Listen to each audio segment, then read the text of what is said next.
Bonjour et bienvenue à vous, ravi de vous retrouver dans votre émission Bonjour d'Algérie. Alors nous sommes dimanche 7 juillet. Aujourd'hui est un jour particulier pour tout le monde musulman puisque c'est Awal Muharram, le premier jour de l'hégire. Nous sommes en 1446, donc un mois sacré, une journée sacrée qui est célébrée dans tout le monde entier, dans tout le monde musulman. En Algérie aussi, donc il est célébré de différentes manières d'une région à l'autre. Nous verrons aujourd'hui à travers notre émission donc comment se font les traditions, comment est célébré donc Awal Muharram. Généralement, c'est une journée où les familles se réunissent autour d'un repas copieux. C'est une journée où toutes les membres d'une famille se réunissent pour célébrer ce jour sacré de Awal Muharram. Dans notre émission aussi, ce matin, comme chaque dimanche, nous recevrons Fla Bennour. Donc, elle aura son invité Abdelhamid Fla Bennour, donc Miloud Lamraoui. Voilà, ce sera l'invité de Fla Bennour. Il est dans des énergies renouvelables. Il sera notre invité et nous parlera donc de son parcours, de sa carrière et surtout de tout ce qu'il a fait en Algérie depuis 7 ans. Nous recevrons donc aussi Abdelhamid Hachadi. Lui, nous parlera, comme je vous l'ai dit, de Awal Muharram, de sa symbolique, de l'histoire de ce jour sacré. Nous recevrons donc aussi Siham Arab. Donc, elle est passionnée de tradition et surtout d'art culinaire. Elle nous parlera des traditions, de plats et de mets à travers toutes les régions d'Algérie. Nous recevrons aussi, nous parlerons d'art et nous recevrons donc un artiste, Abdelrezzaq Hafian. C'est un artiste peintre qui expose à la galerie Zouart. Il sera là ce matin pour nous parler de sa nouvelle exposition et surtout des thématiques d'actualité qui le passionnent. Et bien entendu, comme chaque dimanche, on recevra Semira Hadjamor. Elle sera là pour nous parler donc du port d'Alger et de son histoire. Voilà pour ce matin. J'espère que nous passerons un agréable moment ensemble. Et bien entendu, on commence toujours par le point météo. Et aujourd'hui, c'est Amel Laribi. Bonjour Amel. Bonjour Mariam. Comment vas-tu? Ça va, merci. Alors, Awal Muharram, qui m'écoule, Inch'Allah, Inch'Allah, Inch'Allah. Une nouvelle année, donc pour tout le monde musulman. Musulman surtout, oui. Alors, qu'est-ce que vous avez cuisiné? On sait très bien que c'est la veille généralement qu'on fait oui, un nous, plat traditionnel. c'est déjà fait hier, donc c'était du couscous. Voilà, très bien.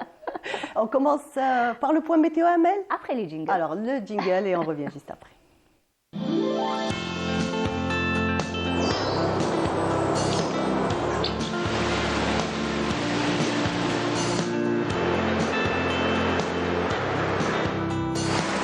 موبيليس تقدم لكم الأحوال الجوية. موبيليس، معا نصنع المستقبل. Alors, Amel, le temps est clément. Il n'y a pas à se plaindre. Non. Pour Alger. Pour Alger. Pour Alger, mais il y aura toujours du sable. Hein. Ah, oui, les bien remontées entendu. de sable qui sont un peu dérangeants quand même. Hein. Oui. Bah bon, on commence à s'y habituer. Hein. C'est vrai que Pas moi, non. Avec mes allergies, je crois pas. Effectivement, c'est vrai que moi personnellement aussi. Donc, J'ai les yeux qui larmoient, le nez qui coule. Donc, En plus, il y a eu du vent, donc c'est pas fait pour arranger les choses. Non, voilà. Pas du tout. Mais non. bon, en tout cas, les températures ne sont pas très élevées. Non, pour la saison, ça va. Alors. Mais par contre, au sud, on a une vigilance orange. D'accord. Alors, tu nous dis tout, Amel? Allons-y. Okay. Bonjour à tous et bon réveil. Eh bien, toujours la vigilance orange qui persiste avec la canicule qui sévit toujours du côté de Timimoun, Adrar, Insalah, Borj, Beji Moukhtar, où les températures atteindront ou dépasseront les 49 degrés. Donc, soyez très prudents et surtout, hydratez-vous durant la journée. Concernant le temps, eh bien, au nord, on aura un ciel dégagé à partiellement voilé près des côtes. Des formations cumuliformes sur les hauts plateaux et l'intérieur, centre et est, avec toutefois des vents forts sur les Aurès qui peuvent atteindre les 50 km/h et aussi parfois on pourra entendre des orages durant la journée et à noter quelques particules de sable en suspension sur pratiquement tous les hauts plateaux et ce sable peut remonter près des côtes centre et est durant la journée. La moitié sud, eh bien, on aura des passages nuageux vers le Nord Sahara, les oasis, le Sahara central, l'extrême sud, le Hégard et le Tassili avec des cellules orageuses vers l'extrême sud et le Hégard Tassili qui peuvent donner quelques pluies par endroit, partout ailleurs, rien à signaler. Eh bien, le ciel restera généralement dégagé à partiellement voilé avec toutefois des sements de sable un peu partout vers les régions sahariennes. Les températures, quant à elles, eh bien, elles seront plutôt élevées au nord comme au sud. Eh bien, au nord, on aura un maximum de 39 degrés du côté de Batna, 36 à Al-Bayr de Djelfa, 37 Olizan, Chlef et Mascara, 32 Tizi Ouzou, 34 Oran, Tlemcen, 30 degrés Alger et Annaba. Au sud, 42 degrés Biskra, Ilizi, 40 à 41 degrés de Tamanrasset vers Janet, 44 Béchar, 46 l'extrême sud, Bourj, Bedjumkhtar, Ingezam et 49 degrés le maximum Adrar, Insalah et Timimoun. La mer aujourd'hui, eh bien, elle se montrera peu agitée sur les côtes ouest et centre, plutôt calme sur les côtes est avec des vents faibles, 10 à 20 km/h et les vents seront variables, 20 à 30 km/h sur les côtes centre, également 30 sur les côtes ouest. Les vents seront variables sur les côtes centre, mais de secteur ouest sur les côtes ouest. On va faire un petit tour du côté de l'Amérique du Nord où le temps restera dégagé à New York, Washington, Miami, Dallas, Mexico, Californie et Vancouver, mais un ciel plutôt pluvieux. Du côté de Montréal, le mercure affichera 28 degrés à Montréal, 36 le maximum. Du côté de Washington, 35 à Dallas, 29 en Californie, 27 à Mexico, 32 Miami et 30 degrés à Vancouver. Voilà, je vous retrouve tout à l'heure juste après le journal télévisé de midi et d'ici là, très très bonne matinée.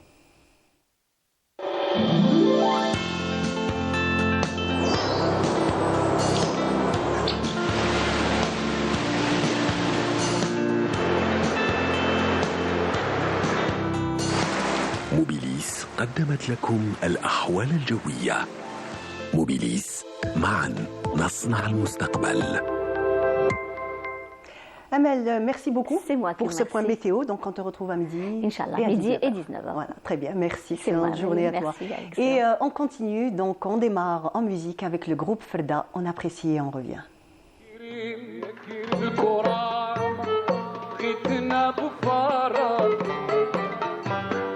شيخي من يحسن ظنه فيك يا كريم التراب غيثنا غفارا شيخي من يحسن ظنه فيك يا كريم الكرام غيثنا بفراش شيخي من يحسن ظنه فيك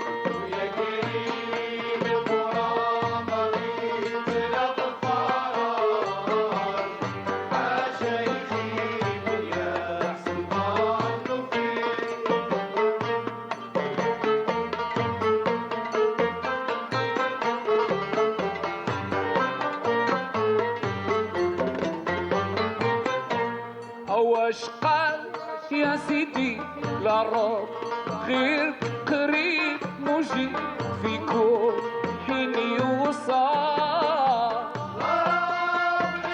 قريب مجيب في كل حين يوصل انت جليل وانت الحق المعبود يا سيدي وانت جليل وانت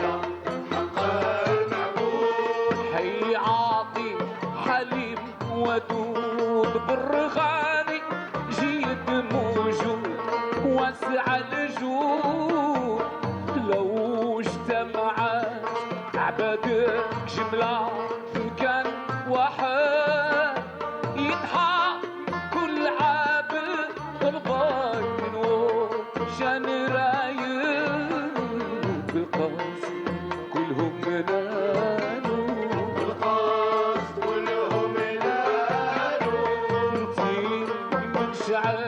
راس الشمعة من يهيب مسراج حشايخي من يحسن ظنه فيك ويا كريم الكرام رحيم الأغفار حشايخي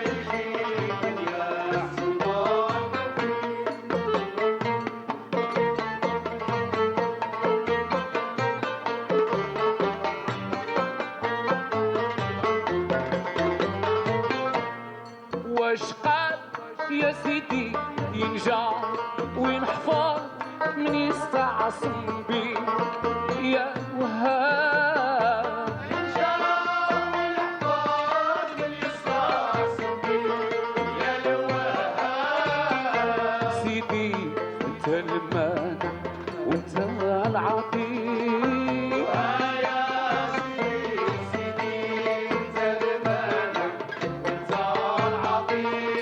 جهلت انا من فرطي لو تعمد وصفر شرطي لو سيف مخطي نعرف بين خيرك الكتير على دوام وجد وحجاب مسترك بيه مغطي شقي وسعاد والليل استجب سأل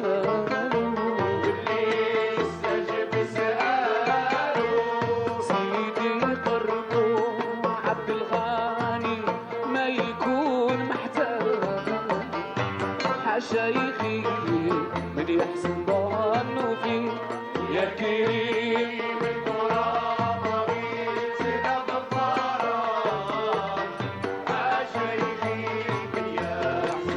De retour sur notre plateau et comme je vous l'avais annoncé, tout de suite place à Djelia.dz avec Fella Benour. Bonjour. Bonjour Mariam. Ravi de te retrouver. Plaisir partagé. C'est la deuxième fois, je crois. Oui, c'est la deuxième fois, oui. effectivement. Donc, on se croise sur le même plateau. Exactement. Et aujourd'hui, surtout, un jour meilleurs très vœux. particulier. Meilleurs vœux, Fella. Et nous avons le plaisir donc de recevoir Miloud Lamraoui. Bonjour. Bonjour. Ou El Amraoui. El Amraoui. Oui, en Voilà. arabe ou en français comme Miloud. Oui, et pas Miloud. Mouloud, comme Non, l'on Miloud. disait. Miloud. Version berbère, je crois. En tout cas, marhaba bik, bienvenue. Merci à vous de Voilà, m'accueillir donc, ici. et Un Aïchek, vrai honneur. merci beaucoup. Donc, vous êtes expert en énergie renouvelable et investisseur et donc spécialiste dans les lampes LED. C'est ça. Alors, un parcours exactement. très particulier, surtout avec Flabnor. Vous avez donc le don de, on va dire, de trouver des personnes au profil. Je suis toujours ravie. C'est un plaisir de vous recevoir d'abord. Je vous remercie d'avoir accepté notre invitation. D'abord, je dois préciser qu'on est le 7 aujourd'hui. Oui. Et le 7 est un chiffre symbolique pour vous, Ouais. qui vous parle, quoi. C'est un chiffre qui me parle parce que ça fait 7 ans que je suis installé en Algérie. D'accord. 7 ans donc que j'ai une nouvelle vie ici. 7 ans que c'est pas seulement ma nouvelle vie, c'est une nouvelle vie familiale, professionnelle, etc. Donc oui, c'est un chiffre particulier. Pratiquement une renaissance, on va dire. Oui, vie à l'autre. je dirais même, j'enlèverais même le mot pratiquement. Je dirais une vraie on va dire une renaissance, renaissance. un vrai changement, un Vous vrai avez virage. fait le choix. Pourtant, vous êtes né en France. Ouais, En 81, Oui, c'est ça. de parents originaires d'Algérie, d'Oum el Bouakhi. D'Oum el Bouakhi, de Ain el Bayda particulièrement, dans la wilaya d'Oum el Bouakhi. Donc j'en profite aussi pour faire le lien avec c'est la wilaya d'origine de l'Arbi Ben Mehdi, d'accord. Donc on a célébré nos martyrs il y a 2 jours. 5 juillet, oui. Voilà, donc c'est la wilaya d'origine de mes parents. C'est la wilaya auquel je suis quand même attaché parce que j'y retourne tous les 2-3 mois, où j'ai ma mère qui habite encore. Donc c'est oui, Oum el Bouakhi, Chaouia. On peut voir peut-être, il y a quelques photos que vous m'avez envoyées qu'on va partager un peu plus tard. Oui. C'est avec votre père, à la naissance, à votre naissance Oui, d'ailleurs. oui, c'est ça, oui. Avec vos grands-parents, vous les voyez là? On voit le grand-père. oui. Vous aviez quel âge là? Peut-être, allez, 6 ans, 5-6 ans. Ouais. Donc c'est le grand-père, typiquement Chaoui, qui a travaillé en France quelques années pour revenir en Algérie, très attaché à ses origines, qui a passé toute l'époque qu'on connaît, notamment la guerre d'Algérie, et qui me racontait comment il se faisait torturer dans sa jeunesse plutôt, pendant la guerre. Et ça reste une figure particulière dans notre famille, puisque c'était une personne très courageuse, très fédératrice et extrêmement charismatique, comme j'imagine tous les grands-pères de cette époque. On a encore une autre. On a les une autre grands-mères, image. les- Ah, Les grands-mères maintenant, c'est aussi. les grands-mères. Donc, c'est 2 Ouais, grands-mères. Il y a vraiment. la grand-mère paternelle à droite et la grand-mère maternelle à gauche. Des figures féminines. Ah oui, des figures féminines exceptionnelles, des grandes valeurs humaines. C'est un modèle pour Ah oui, c'est un modèle et c'est aussi, quand on parle de figure de la femme aujourd'hui, chez moi, c'est le référentiel que j'en ai. C'est vraiment des exemples de courage, des exemples de fierté, mais aussi de dévouement pour la famille, etc. Donc ouais, c'est des personnalités ça qui m'ont beaucoup marqué, beaucoup inspiré dans toute ma vie. C'est de là que vous puisiez d'ailleurs vos valeurs et, Ouais, ouais, ouais. et tout ce que vous avez construit, c'est grâce à ces valeurs et Ouais. que qu'on vous a inculqué Ouais. dans votre jeunesse. Ouais. Et Voilà. c'est les valeurs algériennes en général, puisqu'on avait la chance de venir en Algérie tous les ans Voilà, en vacances. je dirais que vous n'avez jamais quitté l'Algérie Oui, parce que vous étiez ouais. là tous les ans, effectivement. Et on restait 2 mois, parfois 3 mois. Donc, alhamdoulilah, pour cette raison, on parle algérien, d'accord? On est très à l'aise, on s'est toujours senti chez nous ici.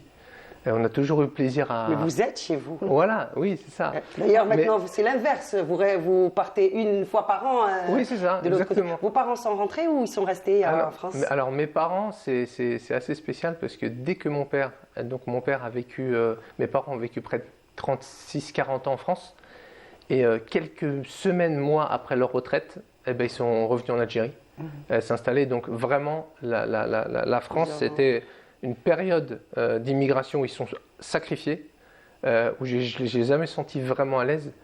Et puis, c'était la libération en revenant en Algérie. Et là, Le retour aux sources. Ouais, le retour aux Le sources. retour aux Et sources. j'ai même découvert un père notamment qui était complètement différent, puisque se sentait quelque part libéré de toutes Dans ces années de ses éléments, sacrifice. dans son élément, en C'est fait, il se Voilà. partie retrouvait. qui manquait, qui lui manquait, qu'il a retrouvé Ah, quelque part. évidemment, Oui. évidemment. Ouais. On a aussi Alors, une photo de classe, là. Une photo de classe, Ah là, oui, vous ça, avez fait vos études. Alors, je suis né en France, j'ai grandi en France, j'ai étudié en France, donc là on voit bien que c'est en France, puis il y a des blondes, etc. Là j'étais en CE1, donc en 2e année Ibtidaï, l'équivalent ici. Donc voilà, c'était l'école française. À cette époque-là, on se sentait complètement français. D'ailleurs, je rappelle que vos enfants sont inscrits dans une école publique ici Oui, en Algérie. Vous avez 3 enfants. Oui, La Hibarak. ouais, et ceux qui sont tous à l'école publique, parce que déjà, j'ai expérimenté l'école privée à l'étranger dans mes précédentes aventures professionnelles. Et aussi parce que je me suis rendu compte au fur et à mesure de mes années de vie, de professionnel, etc., que le système éducatif en Algérie, c'était complètement crédible, puisque j'ai rencontré plusieurs personnes Vous qui êtes très sont satisfait issues- de ce Voilà. du résultat que. Ouais, en suivant quotidiennement ce qu'ils font à l'école et en connaissant parfaitement les programmes jusqu'au BEM. Et j'ai remarqué que même la qualité Le système éducatif des algérien professeurs a aussi, fait ses preuves. et le dévouement des Entièrement. professeurs ici en Algérie. Qu'on salue à l'occasion d'ailleurs. Exactement, il y a leur des rendre problèmes hommage, partout. oui. Voilà. Mais les professeurs, j'ai vraiment été épaté par certains professeurs notamment. Respect. Ah oui, à qui oublient que enseignants. c'est un travail en fait, et qui voient ça comme l'éducation en fait de toute une génération, et des directeurs aussi d'établissements. Allah يبارك. Et donc, on arrive à l'université. Vous êtes ingénieur Voilà. en électronique, c'est ça? Oui, ingénieur en électronique. Spécialité. Spécialité alors télécommunication électronique, mais ça touche plus aux nouvelles technologies de l'information. D'accord. Ouais. Vous avez eu un parcours atypique parce que vous avez travaillé au Moyen-Orient, en Asie, en Afrique. Vous avez été aussi dans plusieurs pays européens aussi pour cette expérience avec des multinationales jusqu'à votre retour en Algérie. Ouais, ouais. Et vous vous lancez dans l'économie verte et ou l'énergie renouvelable. C'est ça. Et vous avez créé votre entreprise spécialisée dans les lampes LED. Justement, il y a 70 modèles. Ouais. Mais ce qui est important de dire, c'est qu'un des modèles, vous l'exportez en France. Ouais, c'est ça. Il est même distribué par un site, un célèbre site américain. Ouais. Et ça, c'est un exploit. Ouais, ouais. Comment vous avez vécu, avant de voir la vidéo qui va revenir sur ce parcours professionnel, comment vous avez vécu cette transition La transition, vous voulez dire en Algérie? pour venir créer votre entreprise, surtout que vous dites que ce n'est pas un terrain acquis, Oui, l'Algérie. oui, oui. Alors, donc ça part d'une expérience professionnelle un peu à l'international, puisque quand j'étais diplômé, juste après mon diplôme en fait, d'ingénieur en France, j'ai immédiatement travaillé à l'étranger. J'étais attiré par un voyage Moyen-Orient, les pays arabes en général. Si j'avais une opportunité en Algérie, je serais venu en Algérie. Mais ça s'est fait en Égypte et dans les pays du Golfe, etc. Pour des sociétés multinationales, des sociétés suisses, françaises, américaines. Ça a été une belle expérience, Oui, on va dire oui. un tremplin pour pouvoir revenir en Oui, Algérie. alors déjà un vrai tremplin pour connaître le monde, puisque j'ai énormément voyagé, que ce soit en Asie, que ce soit au Moyen-Orient, en Afrique, en Europe, aux États-Unis, etc., par l'intermédiaire de mon travail en général. Et j'ai acquis une expérience aussi humaine en découvrant tous ces pays et en faisant des affaires, si vous voulez, dans tous ces pays. Et professionnelle, puisque j'ai eu affaire à plusieurs cultures, que ce soit une culture d'entreprise américaine, française et Donc suisse, vous revenez forte avec anglaise, cette, exactement. cette expérience. Et Donc, ouais. vous créez une unité à Médéa. Si la vidéo est prête, on va lancer, voir Oui, quelques avec plaisir. images. Ouais. Oui, si elles sont prêtes. Sinon, on peut continuer à parler de... Si, Voilà, eh ben, on c'est va- bon, on a les images.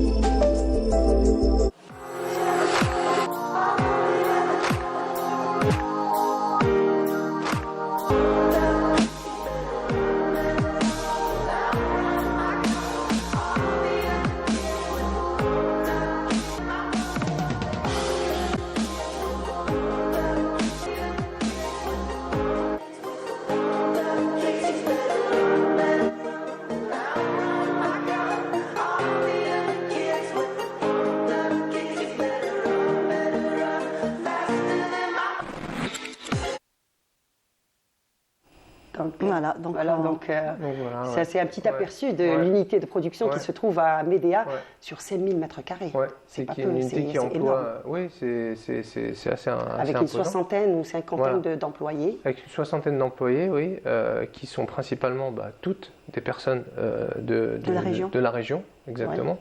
Je dirais qu'on a 80% de femmes qu'on emploie.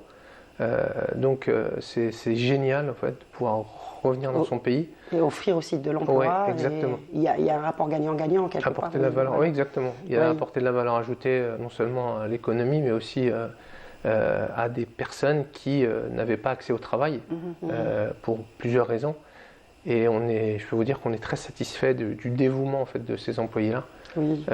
Et je pense qu'on a besoin comment dire, de savoir gérer en fait l'employé ici en Algérie pour le valoriser de manière comme vous venez de dire, qu'il y ait un rapport gagnant-gagnant entre l'employeur et l'employé. Je rappelle que le taux d'intégration est de plus de 50%. Ouais, Et donc, ouais. on arrive petit à petit à produire et à combler ce vide justement pour arriver à...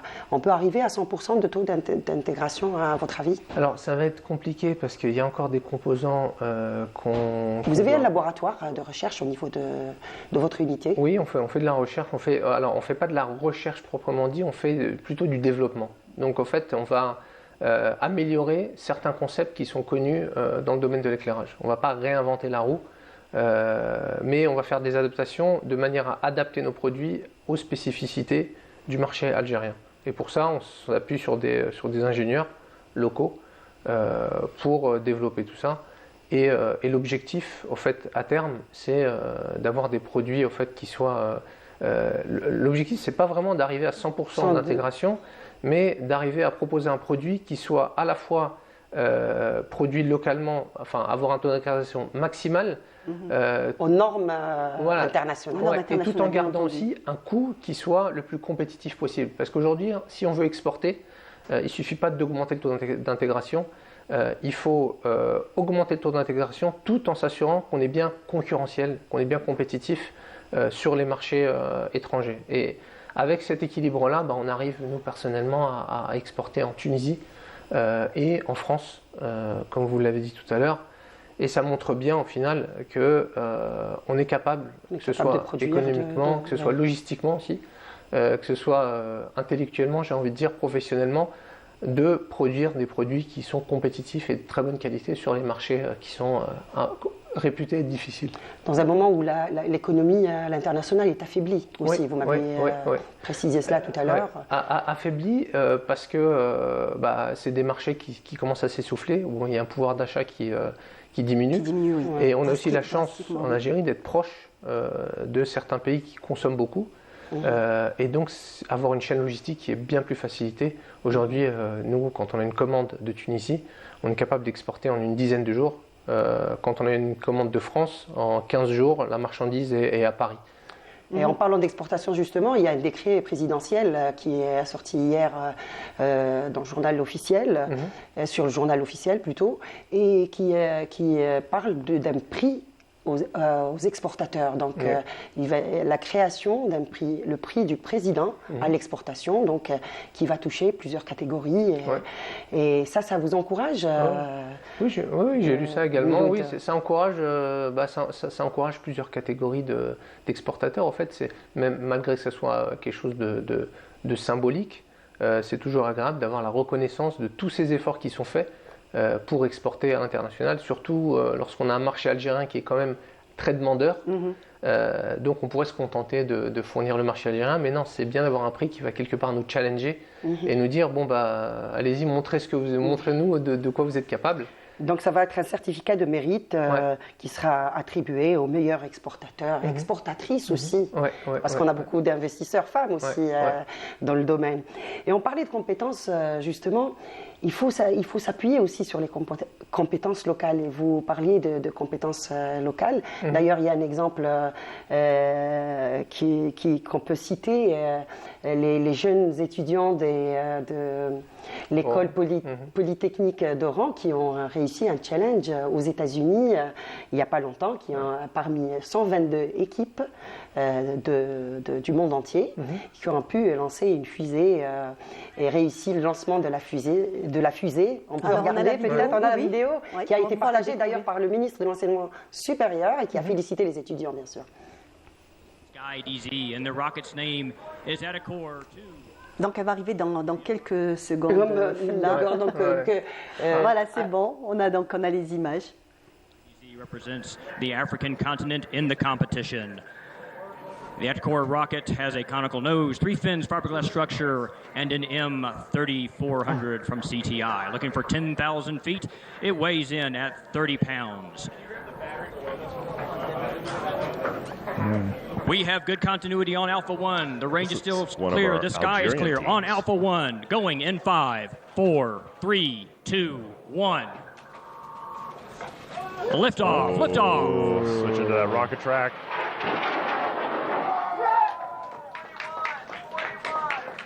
Oh, that's great. That's great. That was a wonderful little launch. So that's interesting. SkyDZ is one of our teams from Un bel exploit, finalement. Très bel exploit, n'est-ce pas une fierté, j'espère qui resteront en Algérie, tous ces étudiants. Justement, en parlant de compétences algériennes, comment voyez-vous l'apport de la diaspora aujourd'hui? On en parle beaucoup, bien que la contribution a commencé depuis bien longtemps, que les Algériens, partout où ils sont, ont apporté quelque chose, soit un savoir-faire, soit dans la formation en différents domaines.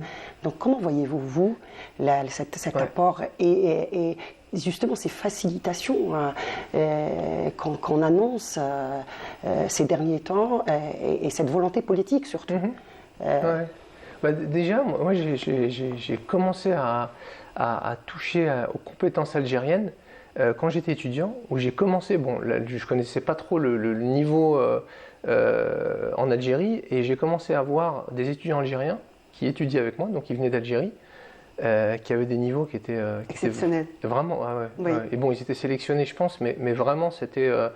Je me disais, mais qu'est-ce qu'ils apprennent en Algérie pour arriver à ce niveau-là? Et j'avais également en école d'ingénieur, il y avait un professeur-chercheur qui s'appelle M. Nadir Amoura, qui était algérien d'Algérie, qui venait là-bas, qui dirigeait tout le département électronique et télécommunications, qui avait même inventé un protocole de communication qui s'appelait Localisator, et avec qui je parlais assez souvent, Et là, j'ai compris que J'espère en qu'il nous Algérie, écoute ce matin. ouais, j'espère qu'il nous écoute. Oui. Ouais. Et c'est là où j'ai découvert, et je me suis dit qu'on avait un niveau d'éducation qui était technique notamment, qui était assez élevé en Algérie. Les ponts sont en train de se construire quand même. Ouais, Il faut le dire. Oui. Et maintenant, pour ce qui est de la diaspora, je pense que, alors, on a une compétence ici en Algérie, donc on ne demande pas à cette diaspora spécifiquement de nous apprendre des choses, ou alors qu'ils apprennent des choses algériennes qu'on connaît déjà. Par contre, il y a beaucoup à apprendre, beaucoup à échanger en réalité. C'est pas que dans un sens. C'est dans les deux sens. Voilà, il y a une vision quelque part internationale avec une éducation professionnelle occidentale avec des points positifs qu'on peut prendre et desquels on peut apprendre. Et je pense que cette diaspora aussi a aussi envie humblement d'apprendre aussi de l'Algérie et de savoir comment est-ce que, comme vous venez de le dire, comment est-ce qu'on peut créer des ponts de manière à ce que les échanges se fassent dans les deux sens et que cette diaspora puisse éventuellement entreprendre en Algérie. S'enrichissent en fait les uns les autres. Voilà, À ce exactement. propos, justement, l'association Diaspora qui est à Paris est présidée par Faisal Kadour et qui travaille entre autres en collaboration avec le CREA, a célébré à sa manière le 5 juillet, elle a accueilli beaucoup de membres cette fois-ci. Et d'ailleurs, on les voit sur les images. Il faut préciser que c'est des adhérents qui partagent les mêmes valeurs, cette envie aussi et cette volonté de travailler avec les compétences algériennes et d'apporter leur contribution dans le développement du pays pour une Algérie nouvelle avec tous ses enfants, bien sûr. Et longue vie à Diaspora, et on salue Faisal Kadour à l'occasion. Donc la famille s'agrandit quelque part et ça fédère beaucoup de. On est dans une synergie avec toutes ces compétences et c'est un mouvement qui est en train de s'installer, je pense. Et je pense que c'est un temps. mouvement qui est aussi important dans l'unité au fait de tous les Algériens. Aujourd'hui, il ne faut pas différencier, je pense, entre la diaspora ou les Algériens d'ici, ou Baili, Chaoui, et peu importe. Non, justement. On est tous des Algériens et il faut qu'on arrive à tous se mettre ensemble et chacun peut apporter sa pierre à l'édifice selon la spécificité, ce qu'il a appris, ce qu'il connaît, etc. Sans qu'il y ait de préjugés et de manière à tirer tous dans le même sens, c'est-à-dire dans le sens du développement du pays et de l'unité entre tous les Algériens. En parlant d'unité et de rassemblement, à Montréal aussi, il y a eu le 5 juillet a été célébré, la fête de l'indépendance a été célébrée, donc à Montréal, avec la levée des couleurs d'abord, en présence de l'ambassadeur, son Excellence Nordine Sidi Abed et le consul général Mohamed Zergou. Il y avait aussi un programme très riche qui a été présenté à la diaspora ou aux Algériens de Montréal. On va voir peut-être la vidéo. Oui.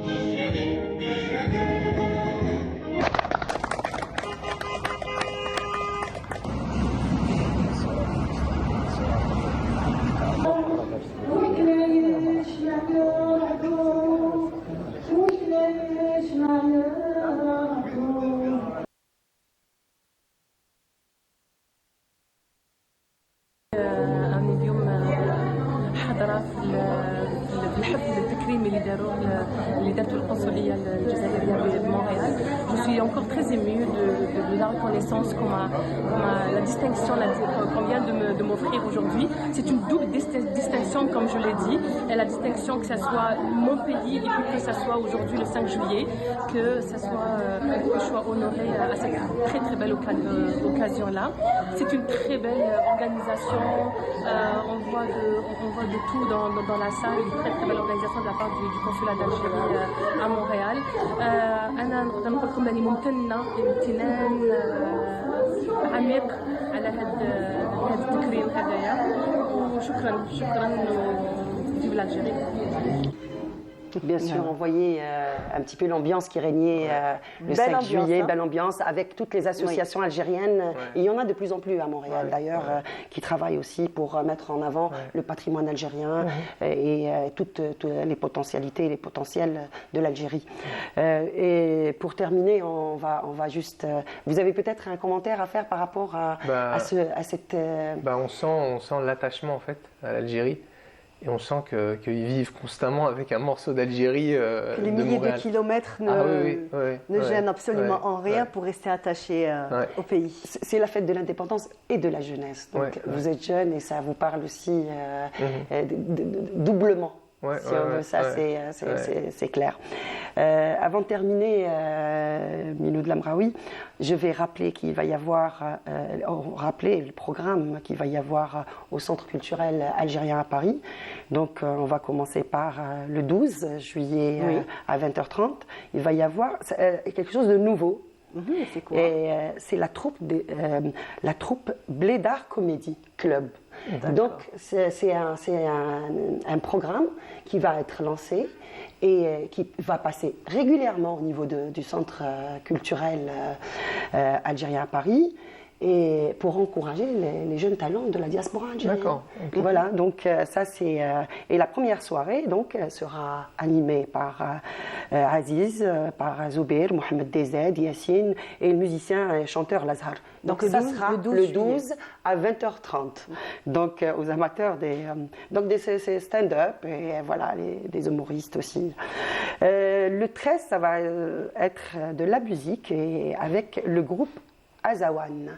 J'espère que je prononce bien le nom du groupe. On a l'affiche là. Et le groupe Azawan, c'est un mélange de shabi et du jazz. Ah, ça doit être donc beau. on va vraiment voyager à travers les continents. Donc ça c'est pour le programme, et ça va être le programme du Centre culturel algérien à Paris. Ça sera donc le 13 juillet à 20h30. Voilà, donc avec ça, je crois qu'on a le 13 juillet, voilà, 20h30 aussi. 13 juillet, donc, 20h30. Le 12, donc la troupe Blédard Comedy Club qui débarque. Et le 13, ça va être de la musique pour les amateurs de musique et des sonorités et des fusions. Voilà, donc tous les Algériens qui se trouvent à Paris, le rendez-vous est prêt. Très bien, d'accord. Donc avec ça, je pense qu'on a terminé, Mariam. Je remercie encore notre invité, ça a été un plaisir. Merci à vous deux, c'était un plaisir de partager ce moment particulier avec vous. Merci de nous avoir fait confiance et d'avoir accepté notre invitation. J'espère qu'on va vous revoir la prochaine fois avec 60%, 70% d'intégration. Voilà. Peut-être le même prix. Et surtout, un prix de l'exportateur. Et 500 employés, peut-être, si on peut créer du travail. Inch'Allah, c'est tout le mal qu'on vous souhaite. Ouais. Ben, merci alors. Merci beaucoup encore. Merci Filla. Et on continue tout de suite avec un sujet de Semera Hadjamar. Donc, elle nous fait découvrir le musée maritime. On regarde. Le musée maritime national est un bijou d'architecture et d'histoire. Il est le symbole de toute la puissance et de l'étendue de la défense d'El Mahrousa à travers des siècles d'histoire. Son histoire est l'histoire du premier port d'Alger, de la jetée édifiée par Khaireddin Barberousse, ce guerrier qui a terrassé les forces navales commandées par le capitaine de Navarre. Voici le récit de cet édifice classé monument national et universel. L'édification des voûtes Khaireddin, nous avons des écrits, des sources qui qui datent l'édification en 1814. Mais quand on observe les techniques de construction, les matériaux et les différentes voûtes qu'il y a au sein de cet édifice, on déduit que peut-être il y a eu 2 étapes de construction, une précédente qui a précédé l'autre. Donc la première, elle est constituée d'une succession de 2 voûtes d'arêtes jumelées qui reposent sur un pilier central, construites pour la plupart en briques de terre cuite. Par contre, la deuxième série de voûtes, c'est une seule voûte, un seul arc de 6 mètres de largeur et de 9 mètres de hauteur qui repose sur 4 piliers latéraux. Et là, par contre, le matériau qui domine est des blocs de taillés de la période romaine. Les voûtes Rialdine n'ont pas livré tous leurs secrets. Tant de choses restent à découvrir, à faire, pour que ce monument nous révèle l'étendue de sa richesse historique et archéologique. Sous nos pieds, il y a sûrement des choses à fouiller, oui. On dit que c'était les entrepôts, qu'on entreposait des matériaux de construction ici. Peut-être que s'il y a des sondages et des fouilles, on pourra confirmer ou avoir d'autres hypothèses. La conquête française a dénaturé l'architecture originelle. Elle a apporté son lot de déformations et les traces restent encore visibles à nos jours. Dès 1830, donc dès l'occupation d'Alger, l'amirauté d'Alger est aussi, on s'accapare du site défensif le plus important d'El Jazeera. Donc l'armée française s'installe, occupe les lieux d'après les plans qu'on a réussi à avoir, l'armée française a occupé les lieux et a transformé cet édifice, les voûtes Rialdine. On suppose que c'était un dortoir pour l'infanterie militaire. Et pour preuve, on a la construction des fours que vous avez vus, les 4 fours assez importants, avec un foyer assez important qui très probablement permettait de cuire le pain et la nourriture pour les militaires. Des objets inestimables sont entreposés dans l'espace réservé aux expositions temporaires. Pour la plupart, il s'agit de donations, notamment par la Marine nationale, ou encore des trouvailles miraculeuses offertes par des citoyens. Des objets qui proviennent de la part de l'amirauté, les forces navales. C'est des colonnes en marbre, une plaque de fondation de Borj Mabin, c'est un fort qui se trouve à l'amirauté, à l'intérieur de l'amirauté, et des outils de navigation comme un transmetteur de bateaux et des lanternes en métal. Et aussi, on trouve ici la collection de l'épave, le reste de l'épave du bateau Sphinx qui a coulé à Al-Marsa Djambar en 1845. Le musée maritime national est ouvert au public. On peut le visiter et y faire des activités ludiques et pédagogiques à l'intention des enfants. Les enfants, des ateliers pédagogiques au niveau du site. Des ateliers في الديسان bon carrelage حتى الزخرفه. Pour les visites, pour qu'il y ait des procédures à faire, des demandes, des demandes d'écrit pour faire des autorisations d'entrée là. Les demandes يكونوا conjointes avec les pièces d'identité, les heures de bon الوقت الافتتاحي يعني راح لا سيمين كامل لا دير لا سيمين من الحد حتى الخميس.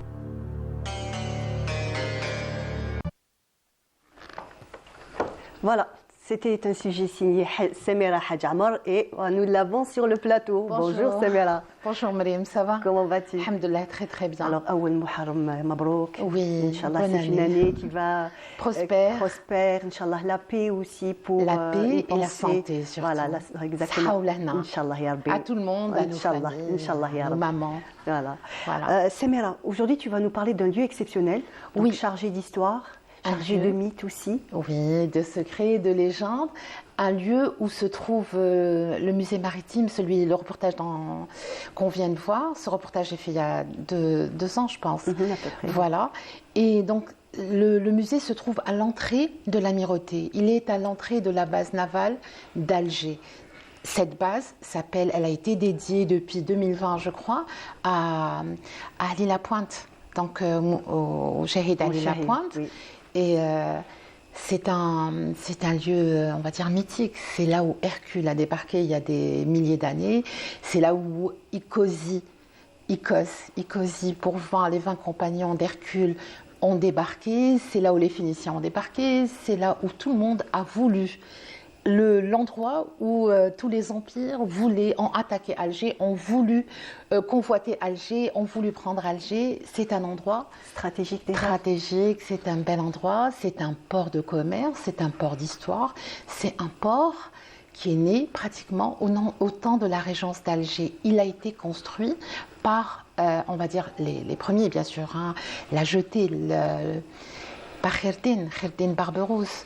Avant lui, son frère était venu. Il avait essayé. On est au début non, on va dire, on est en 1529, 27, 29. Baba Harouch, donc l'aîné des frères Barberousse, arrive à Alger. On l'a appelé pour essayer de se débarrasser, c'est peu de choses, hein, se débarrasser des Espagnols, parce que les Espagnols avaient une forteresse.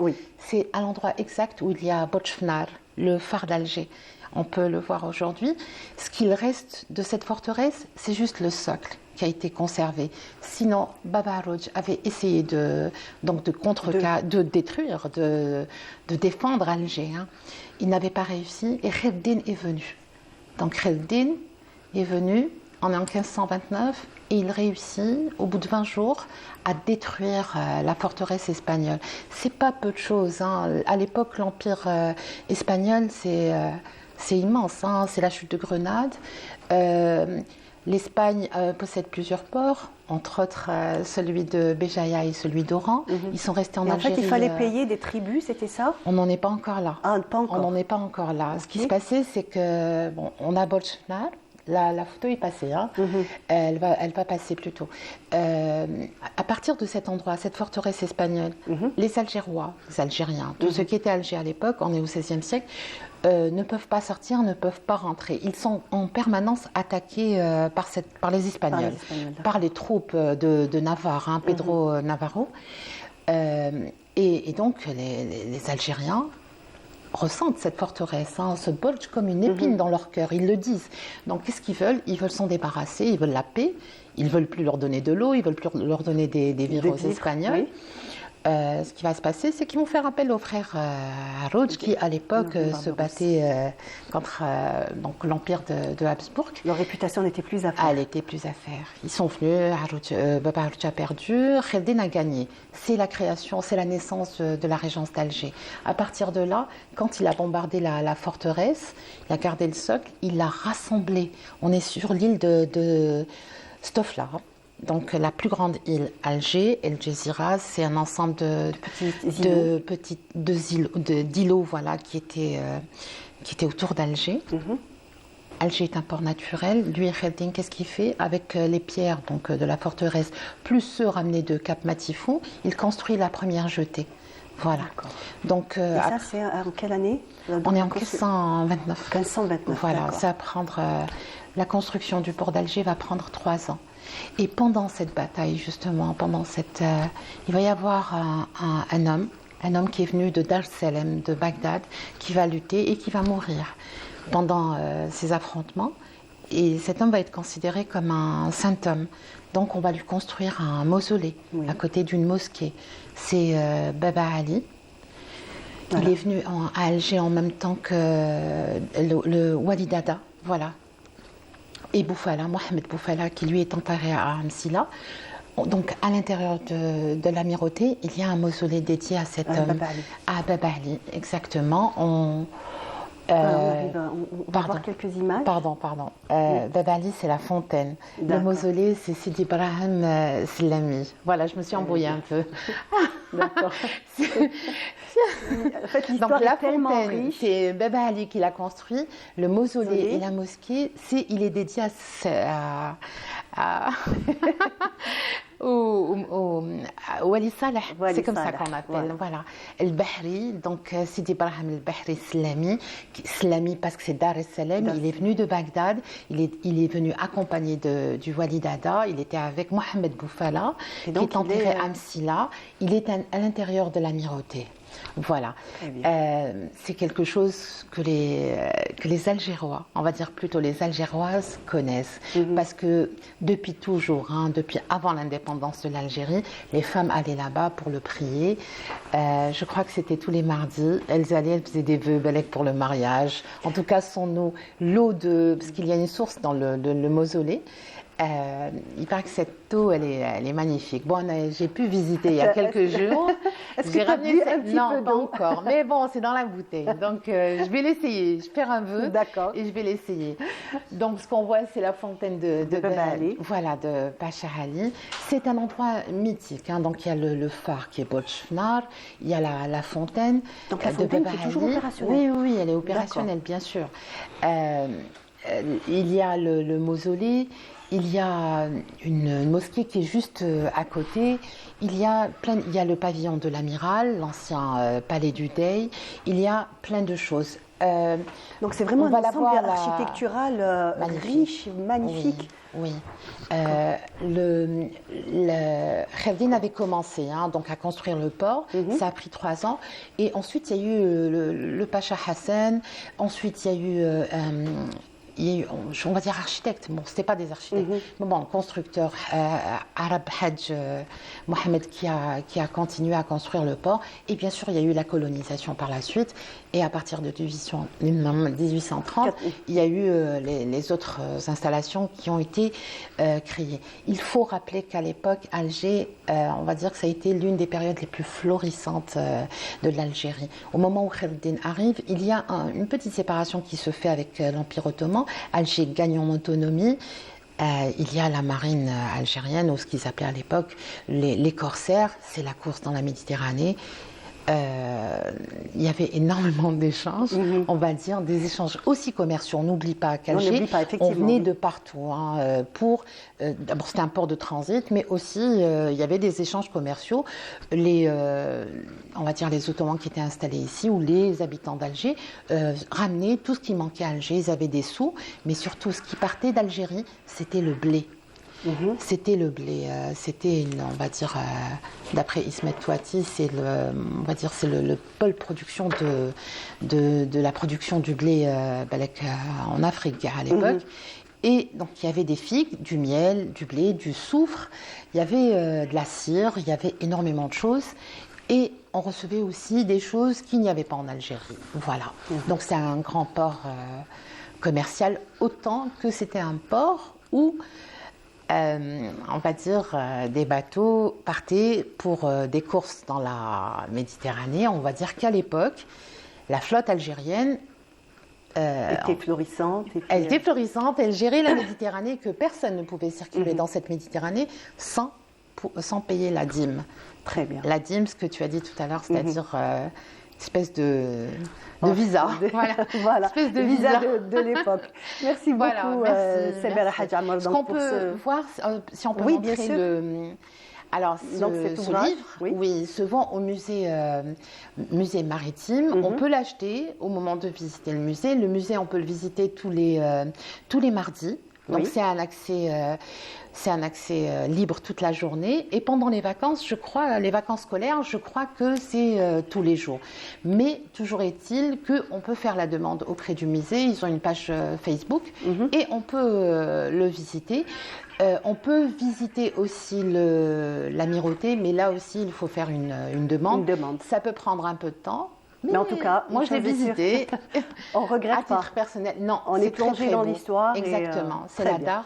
Ça nous rappelle le poète Momo qui lui a bien décrit les plus beaux poèmes sur la Dars, sur le Mol, sur le Berja, sur Alger, parce que de là-bas, on a une très belle vue sur Alger, notamment la Casbah. Très bien. Merci beaucoup, Samira. Merci beaucoup. Et tout de suite, je vous propose donc de suivre un reportage sur la mosquée de Sidi Ramadan. C'est un sujet de notre collègue de l'information. On regarde et on revient.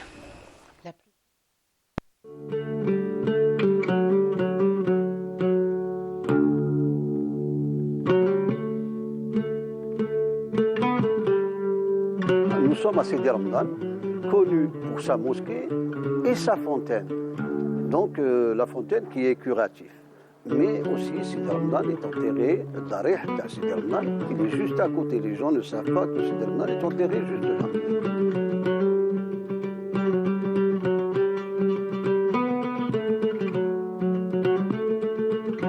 Abdelrahman guide touristique passionné de la Casbah d'Alger, nous a embarqué le temps d'une matinée dans son monde fait d'histoires passionnantes de la vie dans la vieille Médina, nous livrant ses secrets à travers ses dédales, ses fontaines et ses maisons. À l'époque, on construisait avec des briques réfractaires et bien sûr de la terre glaise damée. Il n'y avait pas de fer, il n'y avait pas de ciment. Donc les gens d'avant faisaient attention, surtout les mères, les grands-mères, les jeunes filles. Il y avait à l'intérieur de la maison, c'était le mesha, c'était essuyé et la maison était impeccable. Et les gens faisaient très attention à l'érosion. Donc il y a des maisons où on trouve des puits et d'autres non. Mais le primordial de chaque maison, il y a un puits qu'on appelle El Djeb. Nous sommes passés par la maison du centenaire et les escaliers du diable avant de nous arrêter à la fontaine de Berchben. C'était un lieu de rencontre pour les jeunes filles, discuter et en même temps un point de rencontre.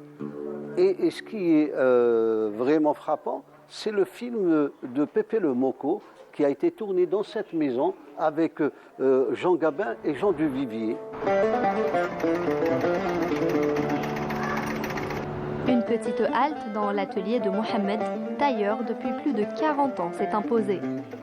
اللي راك اليوم تاعي يجوني ان بو بارتو اللي راحلو يجوني سواء لا فام ولا لون يجوا الحمد لله انا خدامين يخدموا كاين لي فام بزاف خدمت ميم لي جان فيه خدمت لهم لي تروسو تاع العرايس العجايز تاعنا القويطات صراو الشرخه. Au terme de cette escapade, nous avons visité le mausolée du saint patron d'Alger, Sidi Abderrahman Taalibi. Ce qu'il faisait Sidi Abderrahman, à son arrivée en 1441, on lui a donné la magistrature d'Alger, Qadi el-Bled. Donc il pouvait donner des cours à 1000 garçons le matin et à 1000 filles le soir. Voilà ce que c'est que Sidi Abderrahman. À travers un circuit très riche en histoire, en patrimoine, mais aussi en forte émotion, Abderrahman nous a dévoilé quelques secrets de la Casbah, faisant de notre visite une expérience authentique et inoubliable.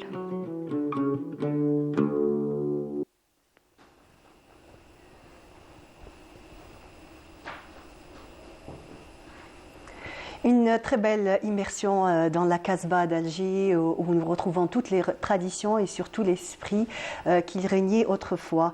Et j'ai le plaisir de recevoir Abdelhamid Hachadi. Bonjour. Bonjour madame. Marhaba bek.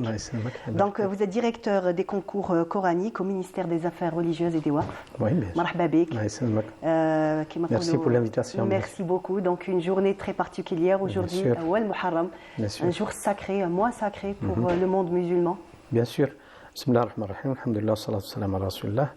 Voilà qu'on vient de terminer l'année avec la grande adoration qui est le Hajj. Et qu'on reçoit bien sûr le nouvel an hijrien, le Muharram. Donc je félicite toute la nation musulmane, bien sûr, en particulier notre communauté à l'étranger. Eid, Inch'Allah, Saïd ou Am Mubarak. J'espère, Inch'Allah, que ça va être une année pleine de prospérité, de paix, de réussite pour toute la nation musulmane. Bien sûr, n'oublions pas nos frères Ghazaouis, nos frères palestiniens, dont on salue leur courage, leur résistance, bien sûr. Très bien, merci beaucoup. Et nous avons le plaisir de recevoir Siham Rahab. Bonjour. Bonjour Mariam. Marhaba bik. Allah يسلمك, bonne fête. يعيشك عام سعيد إن Allah شاء الله. يسلمك à vous aussi, وكاع لما يتبعوا فينا. Voilà. Donc vous êtes directrice d'une école culinaire. Exactement, on essaye un peu de transmettre la culture culinaire, c'est-à-dire et les traditions. Et les traditions, c'est très important pour transmettre aussi à nos enfants. Effectivement. Voilà. Donc très très important, un jour à marquer une journée exceptionnelle pour tout le monde musulman, mais aussi un mois sacré. Bien sûr, oui. Dans notre... Oui, Muharram, bien sûr, représente le dernier mois des mois sacrés. Où Allah Tabaraka wa Ta'ala dit dans le Coran. إن عدة الشهور عند الله 12 شهرا في كتاب الله يوم خلق السماوات والأرض منها 4 حرم. Donc les 4 mois sacrés sont Rajab, qui est isolé, qui est avant Sha'ban. Puis on a Dhul Qa'da, Dhul Hijjah et en dernier le mois de Muharram qui pratiquement représente le début du nouvel an. Ces mois ont été choisis par Allah Tabaraka wa Ta'ala parce que c'est une des créatures d'Allah Azza wa Jal. Zaman makhlouq min makhlouqatillah. D'ailleurs Allah Tabaraka wa Ta'ala a juré pas mal de fois par le temps. Wal asr innal insana lafi khusr. Donc le fait de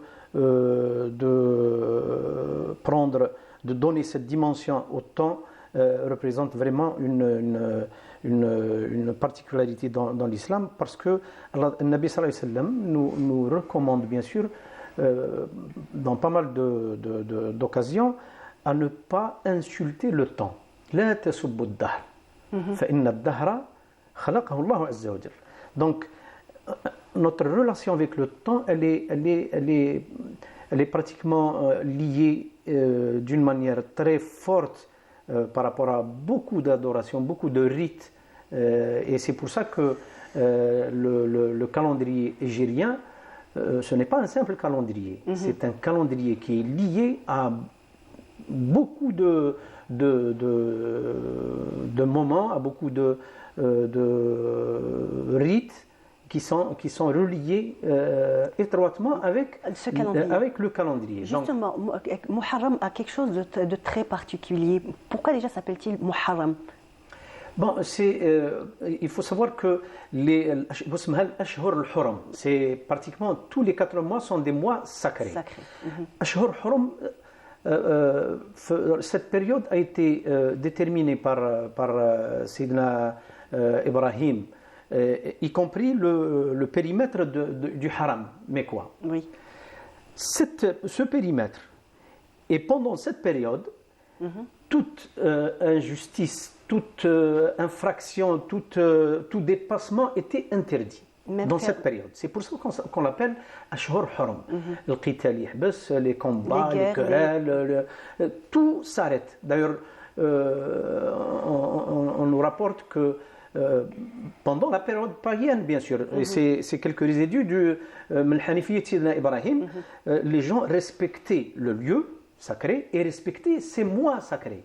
Et à cette époque, l'un des païens, bien sûr, pouvait voir celui qui a tué son père ou son frère en train de faire le tawaf al Kaaba pendant cette période, et dans ce lieu saint, il s'abstenait à ne pas lui faire du mal, par respect à cette période qui a été sacralisée par Sayyidina Ibrahim, que ce soit le lieu, le périmètre, ou bien la période. C'est pour ça qu'on l'appelle Muharram, c'est-à-dire beaucoup de choses qui étaient halal, qui étaient permis, pendant cette période deviennent interdits.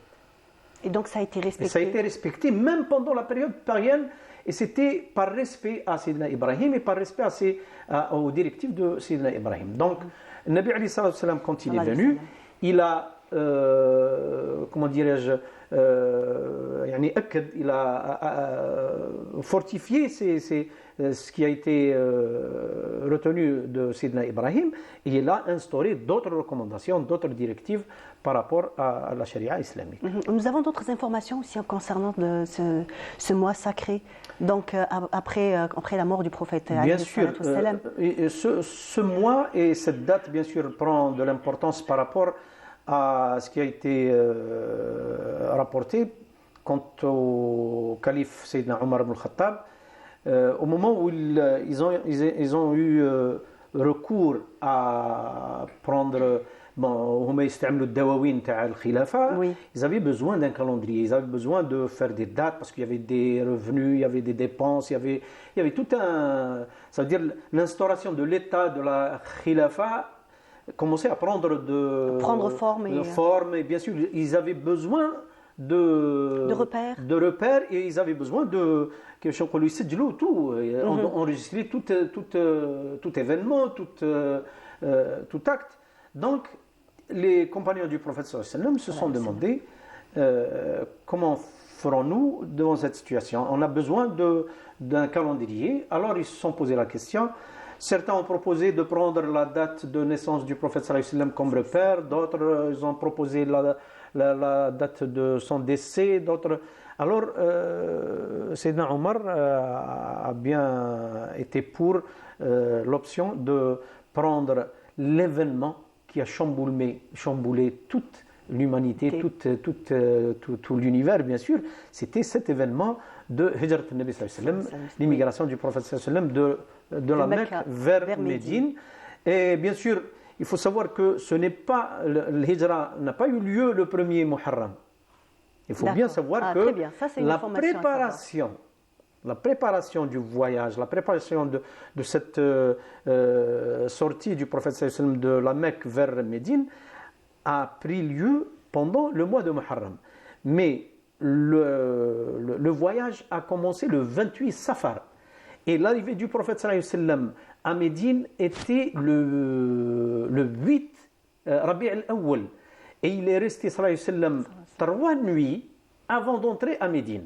Baqafi Quba, dans la périphérie de Médine, il est resté 3 nuitées. Certains se posent la question, pourquoi le prophète sallallahu alayhi wa sallam ne s'est pas rendu directement à Médine?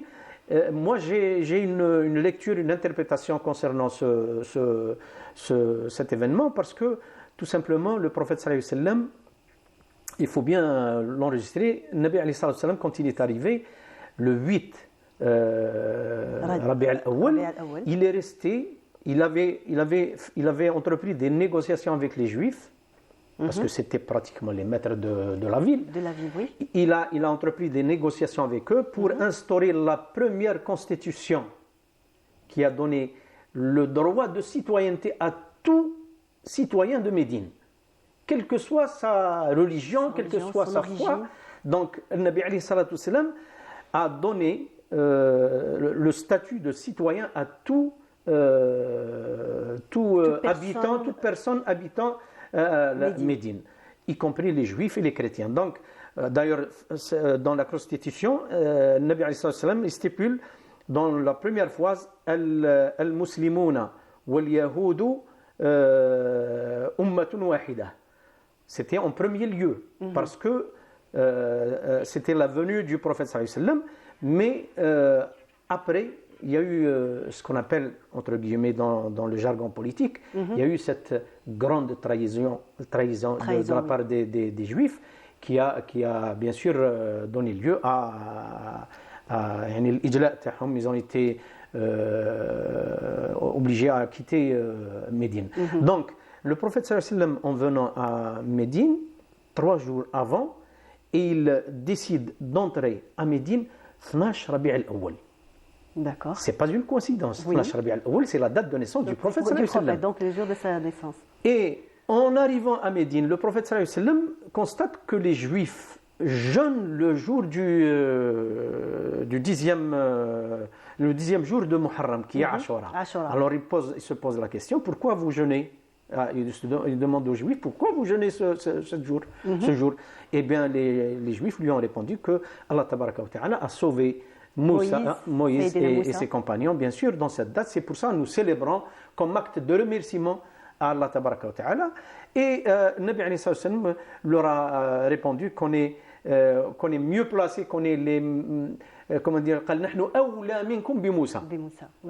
c'est nous qui méritons de célébrer et de remercier Allah tabaraka wa ta'ala d'avoir sauvé Moussa, et il a recommandé de jeûner le 9. Ashura, ou bien le 9 et le 11, bien sûr, soit le 9e avant le 10 ou bien le 11e après le 10. Voilà, donc c'est comme ça que c'est venu cette tradition de Ashura. Voilà, donc merci. Des traditions que nous célébrons à travers tout le territoire national. C'est une journée de fête, une journée de joie pour toutes les familles, où on prépare des mets traditionnels, des plats vraiment, on va dire, propres à chaque région, et surtout une occasion de réunir tous les membres de la famille. Exactement, donc c'est une soirée où toute la famille se réunit sur une belle table, après les plats, c'est-à-dire ça change entre plusieurs régions, c'est-à-dire chaque région a son plat. Mais généralement, c'est soit rechta, couscous ou bien chouchoura. C'est toujours un plat un peu copieux. Un peu copieux, mais après, il y a حاجة اللي تفور, c'est-à-dire où il y a la vapeur. Généralement, c'est là, c'est le symbole un petit peu de la fête. Et beaucoup plus, c'est le moment de partage et que toute la famille, ou la petite ou la grande, c'est une occasion où ils vont se réunir comme ça, parce que même la religion تاعنا تقول لنا بلي voilà تكون صلة الرحم, voilà, et même par rapport, voilà, où تكون le sujet de conversation نهضروا على الهجرة, على الرسول عليه الصلاة والسلام, même باش les générations à venir يعرفوا شنو هما هاد les traditions qui vont baigner dans ces traditions, qui vont grandir, s'imprégner dans tous ces jours sacrés que nous devons absolument célébrer avec joie. Exactement, de porter quelques tenues traditionnelles, de préparer quelques gâteaux généralement. Quels sont les gâteaux والله شوفي في المحرم سي با كوم العيد مي لازم تكون حاجه سكري في لا تابل. دونك في الجي يديروا جينيرالمون المقروط, c'est-à-dire à base de miel. Donc تكون حاجه سكري comme ça pour recevoir هاد l'année جديده avec باش تكون كيما يقولوا une belle année et tout. Voilà. Et en ce qui concerne les plats, donc quels sont les plats les plus... Alors pour les plats... Vous savez ce que je vais vous demander? On va juste retirer le verre qui est à côté, comme ça on va pouvoir admirer les magnifiques mkhrot. Alors اليوم j'ai préparé شرشوخة بالدجاج, mais كاين بزاف اللي garde une partie du mouton تاع العيد الكبير يديروه, voilà, يديروه في المحرم, voilà. Et puis sinon le couscous c'est toutes les wilayas pratiquement, qu'il soit blanc ou rouge. Blanc, rouge, après il y a une centaine de recettes de couscous. Notre pays tellement الله يبارك كبير que chaque région عندها la signature تاعها le couscous. Sinon, في العاصمة Alger, c'est généralement يديروا الرشتا. On va demander à Monsieur Hachadi, alors c'est quoi votre plat préféré pour... Enfin, comme tous les Algériens, bien sûr, c'est rechta ou bien le couscous. Hein, c'est pratiquement, c'est la tradition, donc j'ai pas une préférence, mais c'est généralement le couscous ou bien la rechta. Très bien. Après Ashura, en fait, pour Ashura, il y a beaucoup de personnes qui utilisent le qdid, donc c'est cette viande séchée. Exactement. Donc le qdid, ça a été créé par besoin, parce qu'à l'époque il y avait pour la conservation des viandes. Voilà, les moyens de conservation. Donc il séchait quand même pas mal, c'est-à-dire presque la moitié du mouton à l'époque. Après c'est très bon, ça donne un bon goût. Il faut juste maîtriser c'est-à-dire le séchage même de la viande.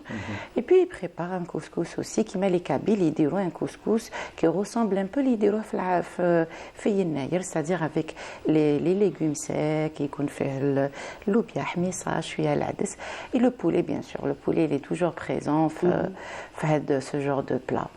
Voilà. Donc pour les gâteaux, donc on a dit toujours quelque chose de sucré, ça peut différer. Quelque chose de sucré. Je vous ai ramené aussi les pâtes de fruits. Donc hadouma c'est une sorte de madjoun tbassa, mais pas avec le coin. On a changé un petit peu. C'est à base de pommes, d'orange. On peut les faire avec de la fraise aussi. C'est un peu la tendance en ce moment, les pâtes de fruits. Vous allez goûter, on va. C'est vrai qu'en plus en ce moment c'est la saison des fruits. Déjà rien que le marché est haut en couleur. Il faut profiter, il faut consommer les fruits, c'est très bon. Ça apporte le fructose, le fruit, c'est bon. Qui m'a par exemple en pleine chaleur, c'est-à-dire ça. Voilà, ça rafraîchit, ça rafraîchit. Très bien. Donc, au niveau de votre école d'art culinaire, quelles sont d'abord les bases que vous enseignez? Quels sont, ou alors peut-être les plats les plus on va dire, les Alors, plus demandés? à l'école Tana, c'est beaucoup plus pour encourager la femme algérienne à avoir un métier. C'est-à-dire, même au lieu de travailler في الدار, elle peut travailler à la maison. Par exemple, qui يلحق رمضان نعلموها يخدموا ديول. Ça lui fait un petit commerce. En même temps, c'est pour qu'on garde les recettes تاوعنا باش ما يروحولناش les recettes تاوعنا. En fait, c'est ça qui est très important, garder toutes ces recettes de grand-mère, toutes ces astuces aussi. Exactement. Sinon, les gâteaux traditionnels, on a des plats. Sinon, on fait aussi la gastronomie du monde. Après, il y a plein de stagiaires. On fait des restaurants, on fait des pâtisseries, on fait du chocolat. C'est-à-dire, vous initiez aussi les enfants. Il y a aussi les enfants qui s'intéressent. On en voit de plus en plus d'enfants. Hein. On regarde juste sur les réseaux sociaux qui s'intéressent très jeunes à la cuisine. Hein. Alors, avec toute modestie, l'école Tana est parmi la première à faire des ateliers pour les enfants et les adolescents. J'adore travailler avec les enfants et surtout le taux d'assimilation. Ils sont très réceptifs. Oui, donc, mais surtout les sushis. J'essaie toujours de choisir des recettes les hibouhom. D'ailleurs, normalement, il y a un atelier. Vous pouvez trouver les ateliers تاوعنا, il y a toujours des lives, تقدروا تشوفوا les enfants كيفاش يخدموا. Donc ça permet déjà de leur faire prendre conscience de l'importance des traditions, de leur inculquer déjà, on va dire, ils se les approprient très jeunes. Et là, on est sûr que la tradition et que les coutumes sont transmises. Exactement. Et puis c'est une façon aussi de s'éloigner de la tablette, du téléphone toute la journée. Ça leur fait une petite activité, une activité. Après, ils adorent ça, ils passent un très bon moment. Très bien. Donc, peut-être je vais vous demander de passer vos vœux pour cette journée. نقولهم عام سعيد كما يقولوا إن شاء الله هذا العام يجيب لنا الخير والهنا البلاد وكامل. Voilà, ou pour toute la famille, les stagiaires تاوعي ما ننساوهمش وميزان. Monsieur Hachadi, donc le Hajj. Merci d'être venu puisque vous êtes quand même arrivé vendredi dernier. C'était Bien sûr, ce qu'on peut espérer, c'est bien sûr,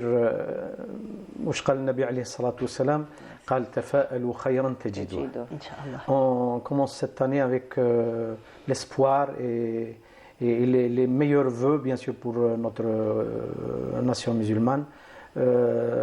Espérons, Inch'Allah, que tout sera pour le mieux pour notre pays et nos frères, bien sûr, palestiniens. Inch'Allah. Donc une pensée à nos frères palestiniens et en même temps tous nos vœux, Inch'Allah, de bonheur, de santé, de prospérité à tout le monde musulman. Et tout de suite, je vous propose de suivre Madih pour Rasoul sallallahu alayhi wa sallam. Exact. مرحبا بك. عام سعيد. لنا ولكم والشعب الجزائري والأمة الإسلامية كل. إن شاء الله يا رب. Inch'Allah. En tout cas, merci d'être là. Merci vous avez une exposition qui a démarré donc, le 29 juin et qui se tiendra jusqu'au 18 juillet donc, de cette année. Tout à fait. C'est à la galerie Zouart. Et donc la thématique, c'est interprétation. Exact. Voilà, donc le thème de cette exposition. Vous avez déjà une longue carrière derrière vous, déjà une trentaine d'années que vous êtes dans le monde des arts, plusieurs expositions aussi à votre actif. Quelle est la particularité de l'exposition de cette année pour de 2024 ? Interprétation. Interprétation, cette expo intitulée Interprétation, elle vise à explorer les expériences, les émotions, les états d'âme que l'artiste où le public peuvent vivre. Donc l'artiste en tant que citoyen du monde. Tout à fait, ouais. Peuvent vivre où ils ont vécu dans leur vie quotidienne, comme des histoires. Parfois, c'est des interprétations de certains romans aussi, des histoires d'amour. Donc aussi l'actualité, parce que aussi il y a une partie de mes œuvres parle de ce qui se passe à Gaza. Donc tout ça, c'est une interprétation par rapport à tout ce qu'on peut vivre dans notre vie quotidienne ou temporelle aussi. Donc une personne, on va dire nada, comme ça, qui, on va dire, dans tous ses sentiments, à travers peut-être une vie, à travers même une journée. On a plusieurs sentiments, plusieurs pensées dans une journée. Ça peut être, comme vous dites, donc une histoire, un vécu, une actualité aussi qui peut nous imprégner. Tout à fait. En même temps, j'ai essayé de donner une certaine fantaisie au destinataire où l'imagination est un complément au facteur esthétique de l'art. Certaines œuvres ne portent pas de titre. Le but, c'est pour développer un peu notre imaginaire, parce que l'imagination et l'art, c'est un couple de la créativité. Voilà. C'est un mélange d'émotions et des idées aussi. Donc vous laissez ce point d'interrogation, cette liberté de deviner au public. De deviner, de voyager, de développer son... De ressentir aussi. Voilà, de ressentir, surtout de ressentir. À la fois aussi, comme je le disais tout à l'heure, le pinceau est comme une plume, peut être un moyen de résistance. C'est aussi pour diffuser une pensée libératrice. Donc j'ai parlé aussi par rapport à ce qui se passe à Gaza, d'évoquer ces émotions, mais à ma manière, avec d'autres couleurs.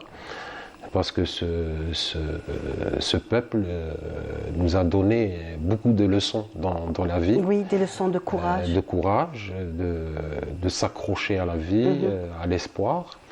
Donc je n'ai pas voulu traiter ce genre de sujet avec des couleurs tristes. J'ai, comme cette œuvre, voilà, intitulée on va commencer à voir. Donc, intitulée Muqawam.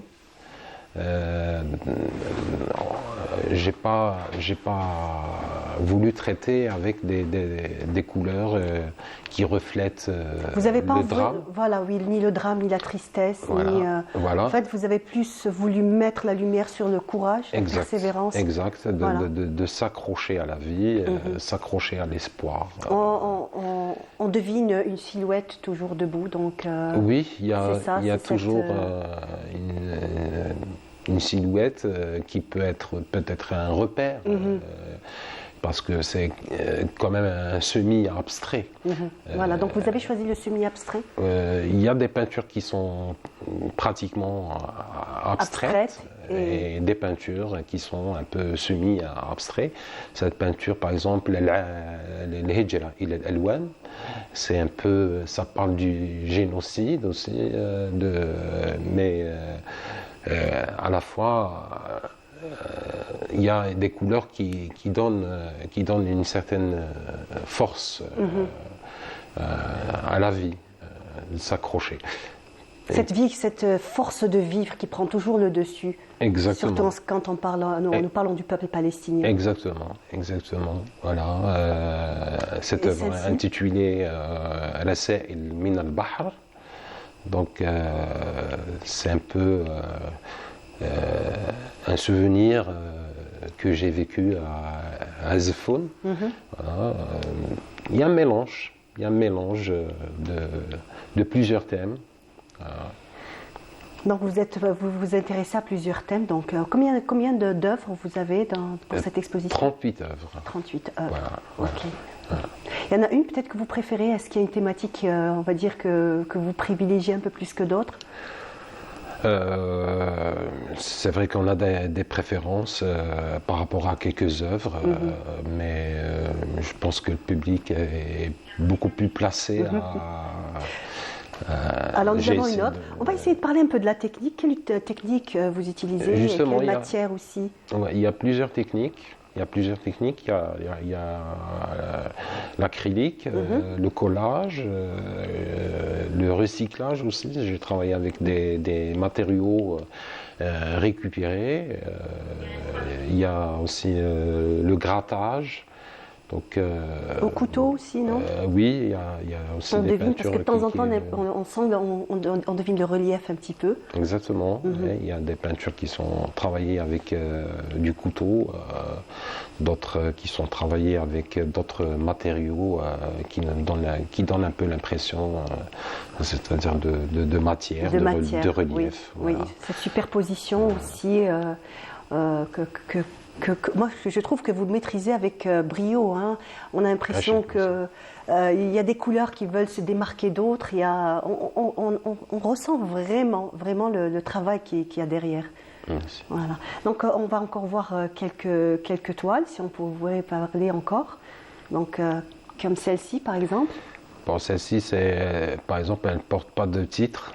C'est l'intérêt aussi voilà, dont je parlais tout à l'heure, pour donner une certaine fantaisie un petit peu à... Piquer notre réflexion. Exactement, exactement. El-Fusayfi, c'est la céramique, aussi il y a un côté aussi où j'ai voulu exploiter. J'ai creusé dans le terroir pour parler aussi de nos traditions. De notre patrimoine. On retrouve un petit peu les ocres qui caractérisent un petit peu beaucoup de régions de notre pays. L'homme du désert. Oui, le désert, exactement. Le tassili. J'ai essayé un peu de travailler sur plusieurs thèmes un peu différentes. Voilà. Alors on va rappeler donc... le rendez-vous, donc elle a démarré le 29 juin et elle se poursuit jusqu'au 18 juillet, donc c'est à la galerie Bebzoar Art. Voilà, on va montrer donc l'affiche. Ah, c'est bon, donc on a déjà montré l'affiche. Voilà, donc soyez au rendez-vous, une très très belle exposition de Abdelrazak Hafian. Vous voulez bien nous faire vos vœux, donc pour que ce soit votre famille ou là pour l'Umma al-Islamiyya. إن شاء الله ربي يرزق هذا البلد الأمن والأمان إن شاء الله يا رب وإن شاء الله ينصر خوتنا في فلسطين وإن شاء الله اللي جاي يكون أحسن إن شاء الله إن شاء الله يعيشك عام سعيد à vous aussi. En tout cas, je vous souhaite tous mes vœux de bonheur, de santé, de prospérité pour cette nouvelle année Awal Muharram 1446. Inch'Allah, cette année sera bénéfique pour notre pays, pour toute l'Umma al-Islamiyya et une pensée particulière à la communauté algérienne